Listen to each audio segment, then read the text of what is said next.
अस्सलाम वालेकुम। तुसीं देख रहे हो सोना देश पंजाब टीवी ते मैं तुहाडा बेदमान मोहम्मद अहमद।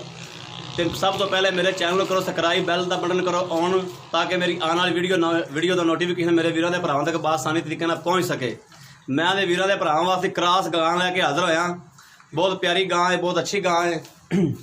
गां थले दुध बहुत दसदे पे ने, दुध दसदे ने 16 लीटर ग्रैंटर चो के इत्थे तसलियां करा के फिर दिया गई 16 लीटर 10 दिन होए ने जी सूई नूं। मगर वच्छी है, वच्छी बहुत प्यारी है, सोहनी वच्छी है जी। एक क्रॉस गां है जी। ये भी उस डेरे ते खलोती है जिस डेरे ते असीं मझ तुहानूं विखाई है, उस डेरे ते गां खलोती है। क्रॉस गां है। गां दा वाना चैक करा, मेरा कैमरामैन साहब तुहानूं तसलियां करा रहे हैं। सोहने थन ने, काले थन ने, बार बार तसलियां कराओ थोड़ी नज़रां दे सामने जी। इंशाल्लाह कोई दो नंबरी नहीं, कोई कुछ नहीं, अखां दे सामने होवेगा जो कुछ होवेगा। चाचा मड़ा खोल के छोटी आ या गां नूं मड़ा खोलो टोरो मड़ा जा लेने दे नसीब ने। गां लेकिन बहुत प्यारी है। दुध बहुत दस रहे हैं जी। दुध 16 लीटर दुध करेगी, गारंटर दुध 16 लीटर।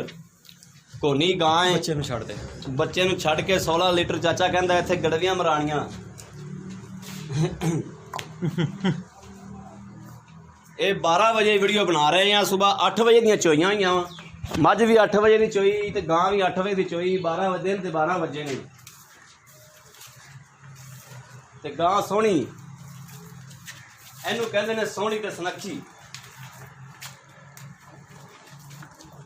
अखां तो मेरे वीरां दे भरावां दे अखां तो कोई चीज़ भी ओझल नहीं। अखां दे सामने आदि अखां नाल ही वेख सकदे ये चीज़ की कहंदी। चीज़ आदे मूँहों बोलदी भी मैं की चीज़ आ।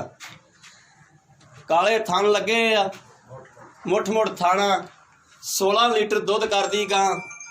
16 लीटर इत्थे चो के वीडियो चाचा कहंदा वीडियो च पा के चो के तसलियां करावा बगैर वंडे तो। कोई वंडा छंडा नहीं। चाचा कहंदा पिया भी कोई वंडा छंडा नहीं पा रहा मैं इनू।